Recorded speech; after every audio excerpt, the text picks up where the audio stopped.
Yay. The Tashara Show. The internet's favorite cousin. A different perspective on news, culture, and hot topics. The Tashara Show.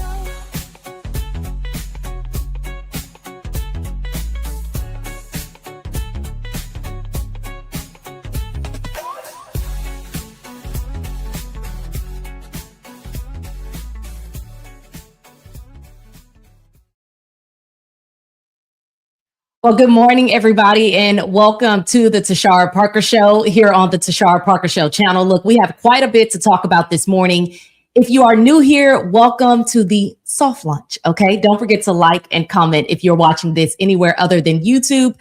But if you do have a moment, what I really want you to do is head on over to YouTube, hit that subscribe button, make sure you leave us a comment. It is free to do so. And if you really, really want to support this channel, always turn on those alerts for the show, but also click the join button, okay? We're trying to support independent journalism over here. Again, make sure you like the page. And you guys know probably our top story, and the top story that has really made headlines over the weekend, a big shakeup in a Texas seat that has been red for decades. For the first time in over 30 years, Democrats now control Texas Senate District 9.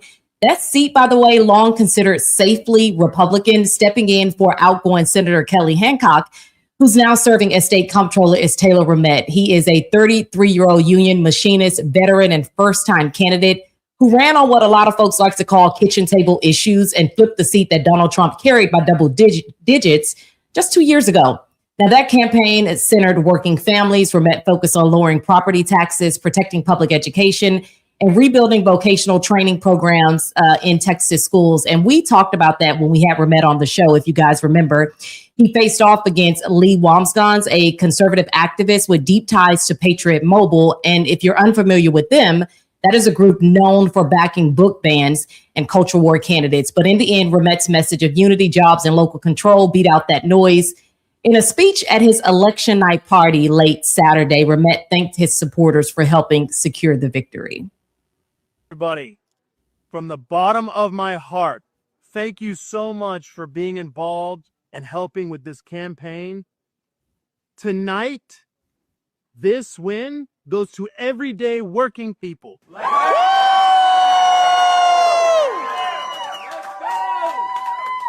We will see you out there. Let's go!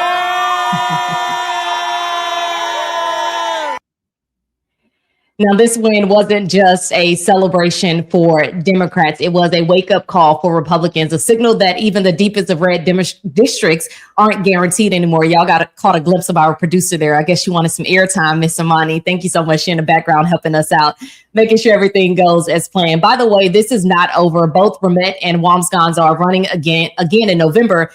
And you can bet the GOP won't take this one lightly the next time around. So, of course, you can enjoy the win, but keep your eye on the ballot. Come November, voters in Tarrant County will have to decide again.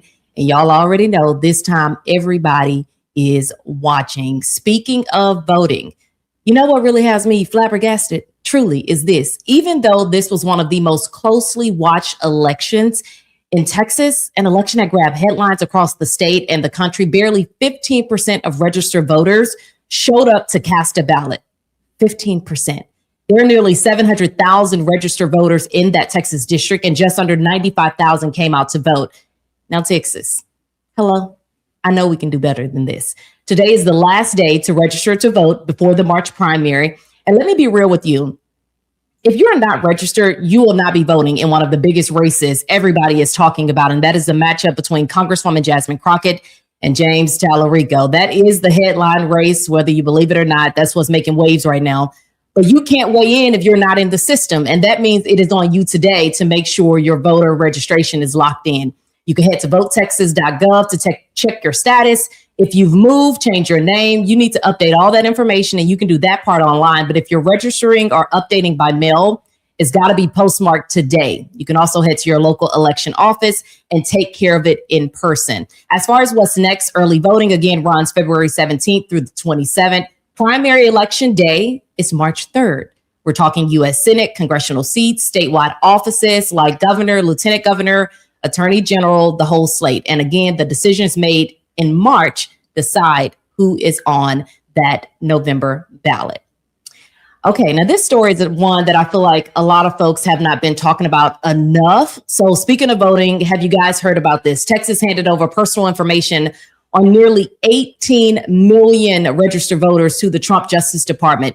We're talking date of birth, driver's license numbers, even the last 4 digits of social security numbers, all sent to the feds just days before the holidays. Now, the Justice Department, they say this is part of an effort to clean up state voter rolls, but Democrats, privacy advocates, and voting rights groups say it's something else entirely, a power grab that could put eligible voters at risk of being removed from the rolls right before a major election year. So what exactly was shared? Why now? And what could this mean for you? Joining me now is Natalia Contreras, a reporter with VoteBeat, who's been on this story from the very start. Natalia, thank you so much for being here. Thank you for having me. I want to start off with this. What exactly, and I mentioned some of it, did Texas share with Trump's DOJ, and how unusual is this? Yeah, so everything that you were just mentioning, the deadline to register to vote is today. Everything that you might put in that paper form, your name, your address, your social security number, or maybe your driver's license is what the state has. And, I've gotten emails from readers who say, well, that information is public, right? Like anybody can go and request the entire voter roll, everything that the Secretary of State's office sent over to the federal government, you can request as well. However, that difference is that usually if you were requesting that voter roll, you wouldn't get social security numbers, you wouldn't get driver's license information, you wouldn't get stuff like that. That stuff is confidential, it's private, and it is so under Texas law. It's interesting that it's being shared now and that it's being shared in this way because, the federal government really has no way to clean the voter roll in Texas, right? They can maybe swift through it and look at it, and we're not even sure exactly how that's all going to be handled. But that responsibility and that authority is up to each county in the state. It's up to the states to do voter roll maintenance and voter roll cleanup and all of that. So it's very interesting that the federal government now wants access to this information to kind of, it seems a little micromanaging here in this case, but like you mentioned, It's interesting that it's happening now ahead of a major election. How much of this data is personally identifiable? Well, it is. They'll have your name, right? They'll have your address. They'll have your date of birth. They'll have, like I mentioned, your social security number and your driver's license. So it's all of it. And whenever you go and request it, what the state will share publicly with you would probably be your name, but they might close off like date of birth, social security number you wouldn't have access to. Anything that, it's identifiable information, like you said. But it's very important that a driver's license and a social security number and a date of birth is shared, because even though many people share the same first and last name, a way to really find who you are specifically is having those 3 data sets: the date of birth, the social security number, and on top of that, your driver's license number. Oh my goodness. I feel like we're not talking about this enough. Like, yes, some of us who follow this stuff, obviously we're going to be talking about it, but I just feel like there hasn't been enough conversation about this. Is there any clarity yet or anything that you've heard on what the DOJ plans to do with this information? So I just received last week, I had asked, before we broke this story, I had already asked for that memorandum of understanding that the Secretary of State's office signed with the Justice Department. And I hadn't received it, but I received it last week. And it is very similar to others that you may have seen that they have signed or sent to other states. And basically, what the Department of Justice says it's going to do is they're going to review all of the information. They're going to look for any type of discrepancies or analyze if anyone that's on the voter roll shouldn't be on there. And I'm not sure exactly how they're going to do that. If they're going to compare that data set with any of their data sets that they have, like, Department of Homeland Security or anything like that. Yeah. But then they'll also, whatever they find, they'll send it to the state, they'll send it back to Texas. And then Texas has from then 45 days to act. And that is basically the next thing that I'm going to be looking into is if we get anything from the Justice Department about our voter rolls, then what is the Secretary of State's office going to do? By law, and I want to make this very clear, the Secretary of State's office, Jay Nelson, and the governor of Texas, Greg Abbott, have absolutely no authority, no access whatsoever to be able to remove or add anybody to the voter roll, right? Like, they don't have a way to like sit at a computer and just delete names off the list. They don't. That responsibility and that authority is up to each individual county. And so if the Secretary of State's office receives anything from the Justice Department about what they see in the voter roll, I'm interested to see if the Secretary of State's office will then notify each individual county about what the Department of Justice found, and whether the counties, which they have done before, and it's by law they have to do, they'll notify an individual voter. And so that is what I'm expecting that the Secretary of State's office will do. If not, then that would play into, illegal and very concerning steps. So that's kind of what I'm looking out for in the next month or so. Everything that you just mentioned really leads to my next question. In your reporting, you mentioned that this could lead to eligible voters potentially being removed. How likely is that, and when could that happen? I know you said you're really focused on this in the next month or so to see, if they're going to notify the Secretary of State and how they'll get that information out to voters. But how likely is it truly to happen that eligible voters could potentially be removed? It's likely because it has happened before. Data in general, in these type of data sets, voter rolls are not perfect. And the reason they're not perfect is because, just like you mentioned before, we don't have in Texas online voter registration. People move all the time. Whenever you move, the first thing on your mind is not to go and tell your county, oh, I have moved, Right. Please remove me from the rolls because I now live in a different county. All of this is, it's part of why sometimes voter rolls are not fully accurate. And that is just one part of it. But another thing is that we've seen before that also, people who may be in the country legally but are not citizens, right, naturalize and become citizens. And also our government in general, at the very top, at the federal and state level, we don't keep data sets that are perfect. And so in a few months ago, we also reported that, the state had obtained access to a federal database that compiles information about, who's here as a permanent resident, who has a green card, who has become naturalized. And, they gave access, the Trump administration gave access to all of the states to go through that and to compare it to the voter rolls and to see who may not be eligible.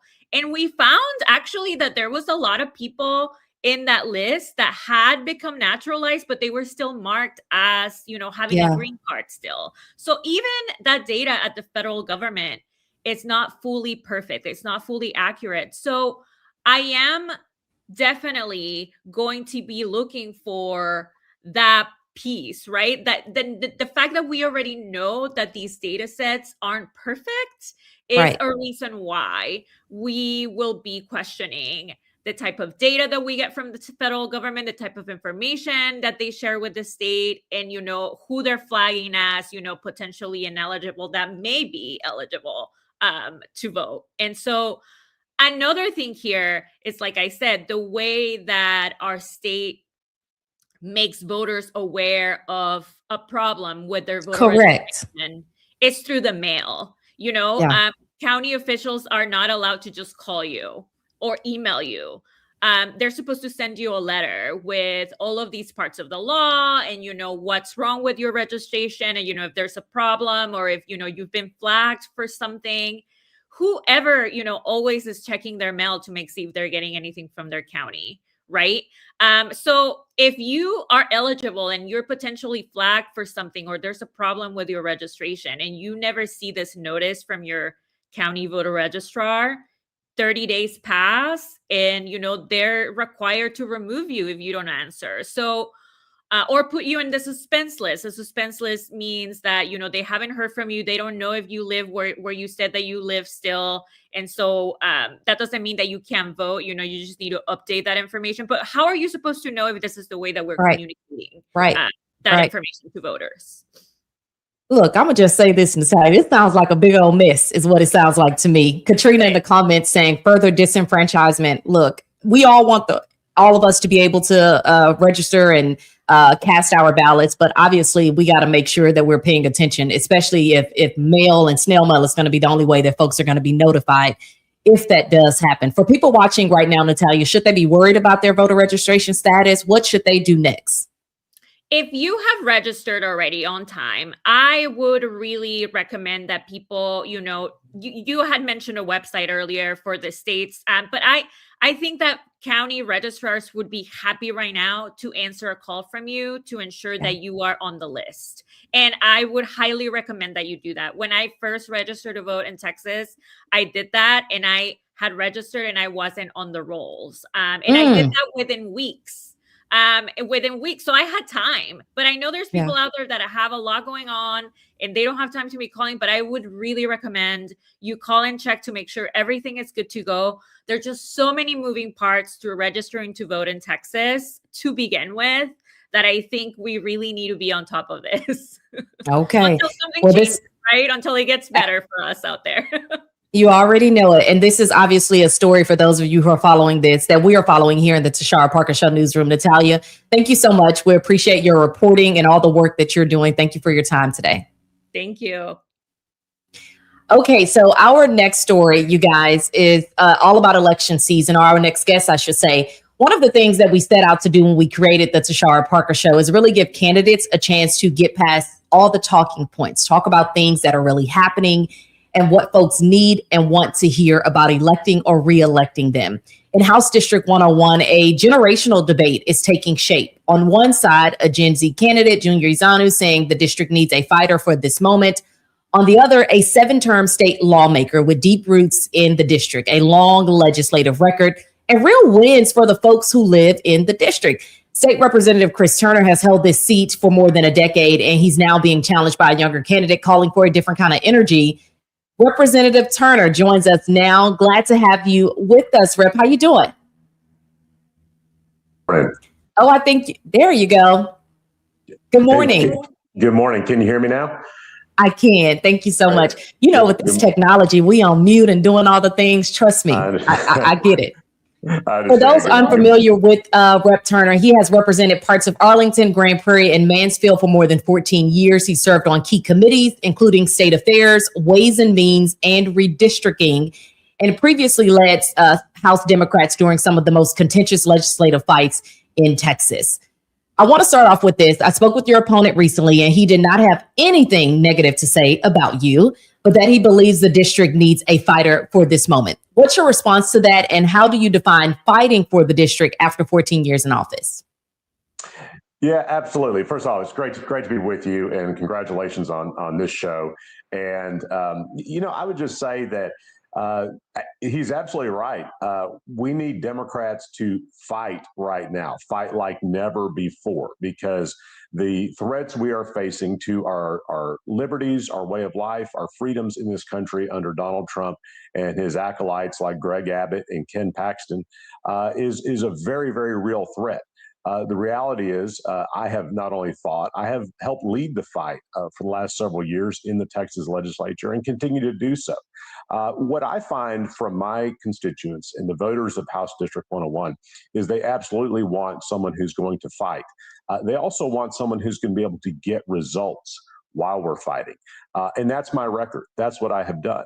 And that's what we're talking about in this campaign. We're talking about how I've helped lead the fight on Greg Abbott's racial gerrymandering of our congressional districts last year, how I helped lead 2 Democratic walkouts in 2021 and again in 2025, but also how I've been able to get things done. For example, when our MAGA county judge, Tim O'Hare, rigged the appraisal district process in Tarrant County that was going to hurt our local public school funding, I not only fought back, but I won by passing laws to ensure that he can't get away with it. So to protect our local public school funding, those are the kind of results that the voters in District 101 expect of their state representative, and that's what we've delivered. So that's what we're focused on this campaign, and we're getting a great response.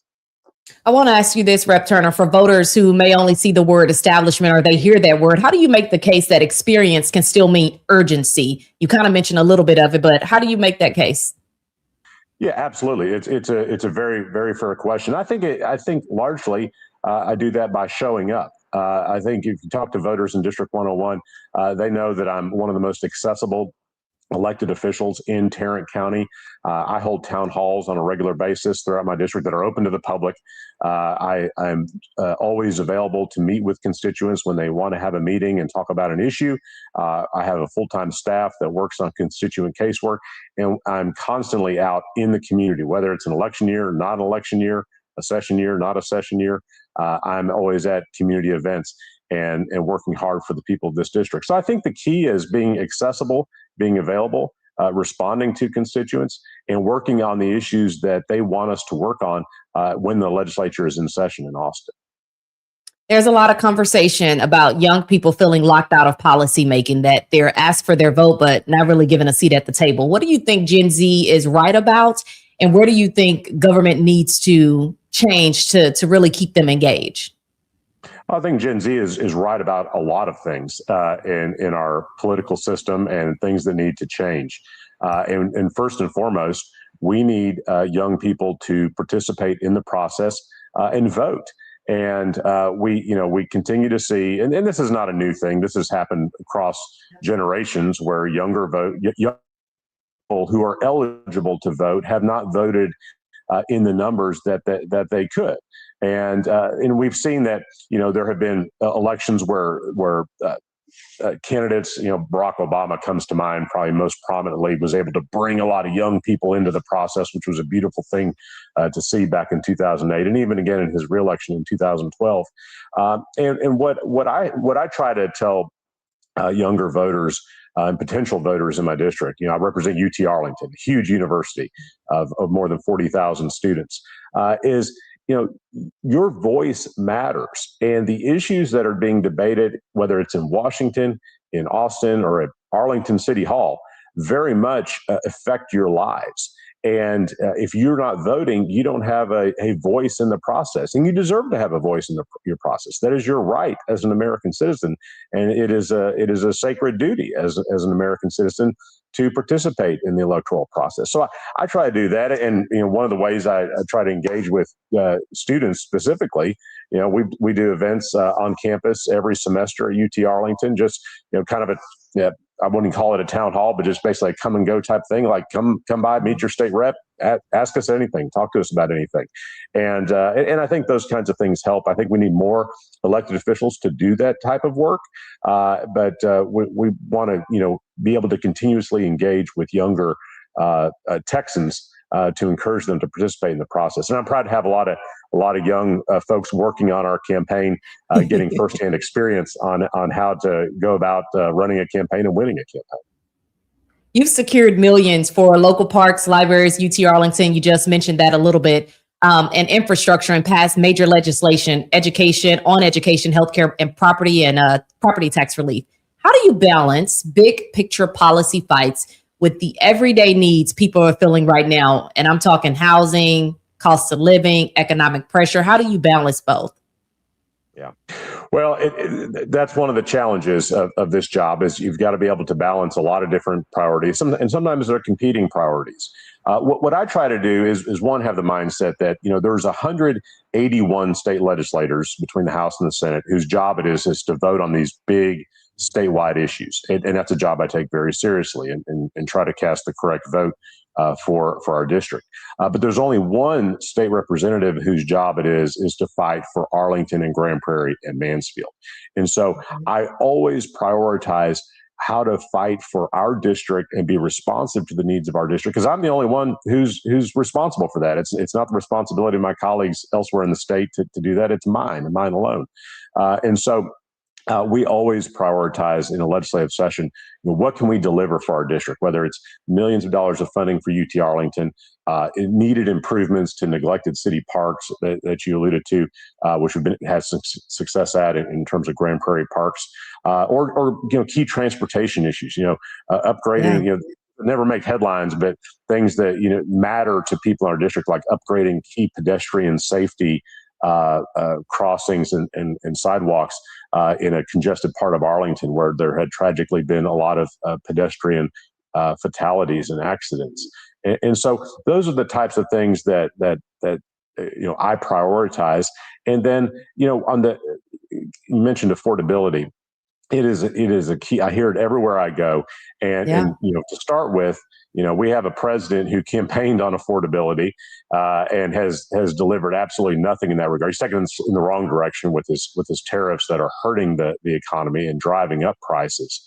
What we've tried to do in my office in Austin is, what are the key things the state can focus on to lower the cost of living for people? So, one, we have a lot of homeowners in our district delivering property tax relief. I think the homestead exemption, increasing the homestead exemption, is the best and most fair way to do that, as opposed to rate cuts that disproportionately benefit business and higher property value owners. The homestead exemption helps everybody in the fairest way possible. And 10 years ago, the homestead exemption was $15,000. It's $140,000 today, $200,000 for senior citizens, and that's made a meaningful difference. And healthcare, we have got to expand Medicaid in the state of Texas. We know healthcare premiums are going up. We have the highest rate of uninsured in the country because Greg Abbott refuses to expand Medicaid under the Affordable Care Act. We could insure 1.5 million Texans today if we expand Medicaid. But not only that, we drive costs down for everybody else, because up to a third of our premiums that people who do have insurance is basically subsidizing uncompensated care, the uninsured in our state. And so things like expanding Medicaid would be a great way to strengthen our economy and lower costs for healthcare, which everybody needs. Absolutely. We're in a moment where trust in government is low, turnout is low, as I mentioned at the top of the show, and folks are just frustrated with a lot. Why should a skeptical voter believe that staying engaged and voting still matters in a race like this one? Yeah, absolutely. And I totally understand the skepticism. First and foremost, I heard your previous segment, and I think we're all, frustrated to see the low turnout in some of these elections, particularly these special elections. One of the things we have to do is combat election fatigue in this state. Yeah. It is ridiculous how many different elections we will have. Just in Tarrant County, we had the special election runoff on Saturday for Senate District 9. We also had a special election for City Council in Grand Prairie. And then we'll have the primary in March. We'll have a runoff for that Grand Prairie City Council race in April. We'll have regular municipal elections and school board elections in early May. We'll have a primary runoff election in late May. And then we'll have a city school board runoff election potentially in June. And all that's going to happen before the big election in November. So we've got to consolidate some of these election dates. There was legislation passed last session that Senator Royce West and Rafael Anchia championed to allow cities to move their municipal elections to the constitutional amendment election date in November. That would consolidate some elections, also still keep those elections nonpartisan. I think that's a really smart idea. I hope Dallas is already moving forward on that. I hope other cities will follow suit because I think that will benefit the voters and benefit our democracy.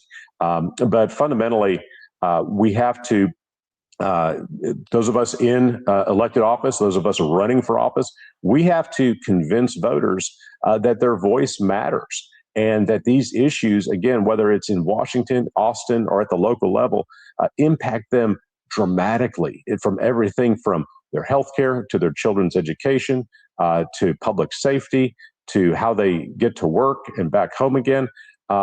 the retirement security, all these things are directly related to the decisions our government officials make, and everyone needs to have a voice in that process. And it's on us to continue trying to get more people involved in the process.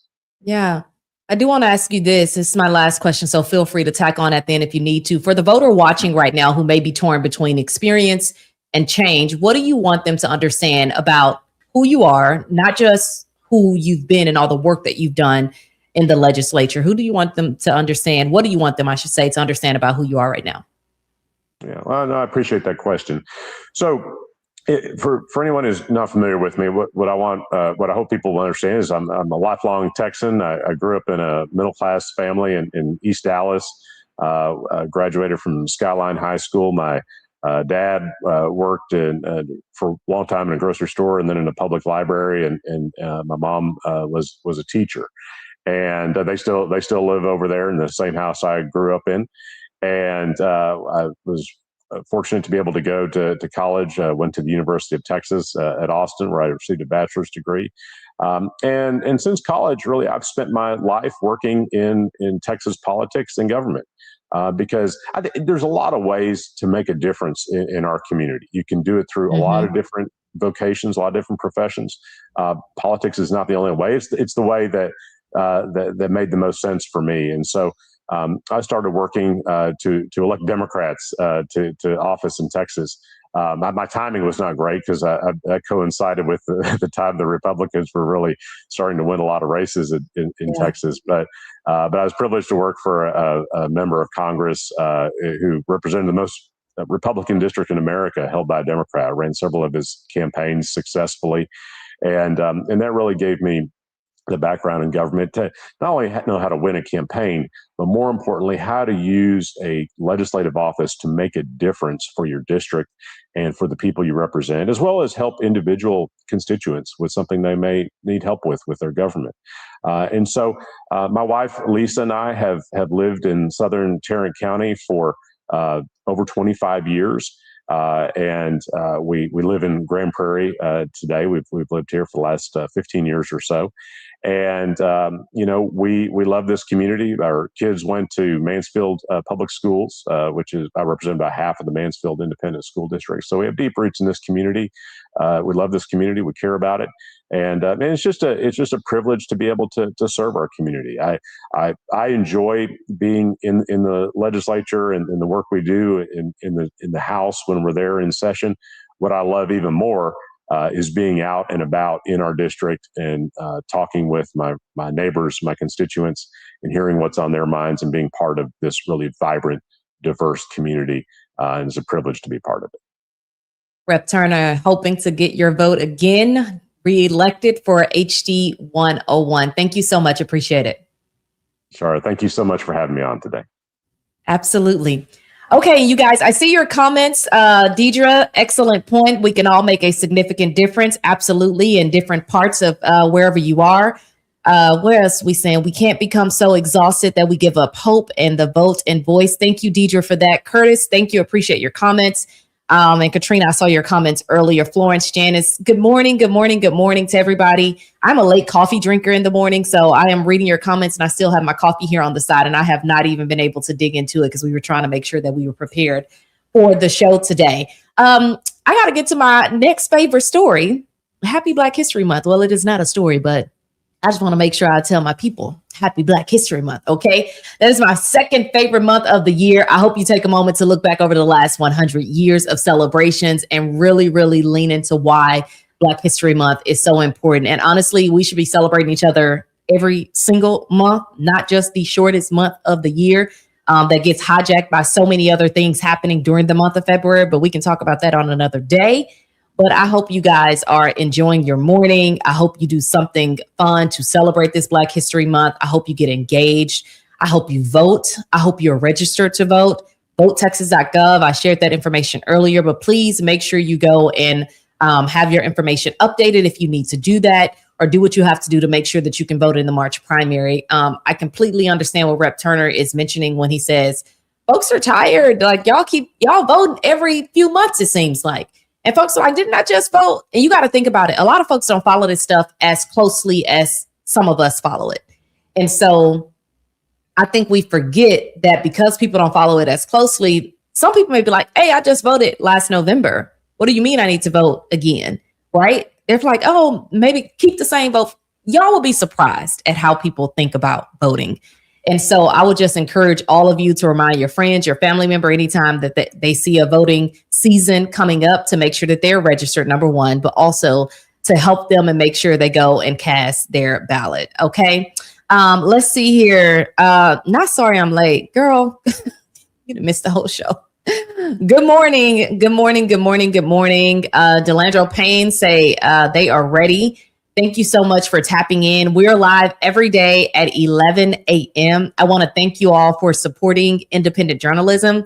We will certainly have more guests where we can come on and give our takes on different things. But we wanted to start off light and get into the show, make sure we had everything kind of in order. And my producer, Amani, is in the background. I know you guys can't see her or hear her right now, but she's waving hello. And she's been kind of managing some things behind the scenes for us.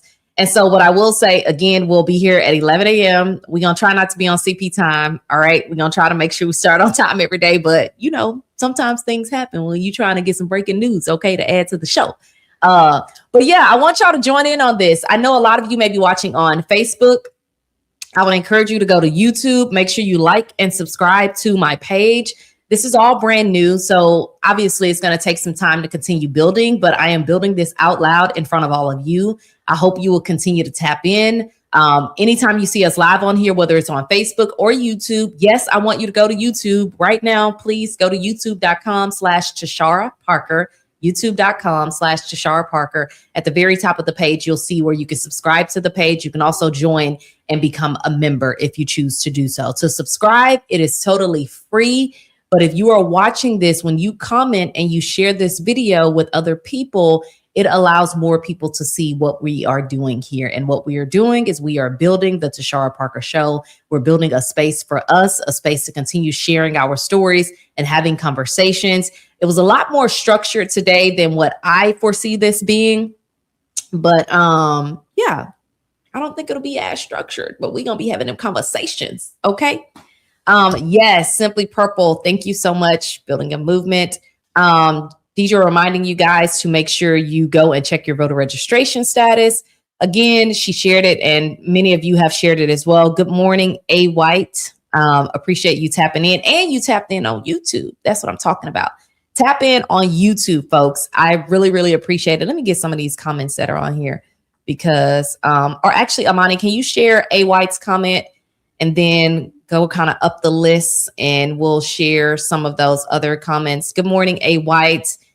Simply Purple saying building a movement. Yes, we are definitely trying to do that. Deidre saying make sure to check your voter registration status. Dawn, she tapped in a little late, but Dawn gonna make sure she's here next time around.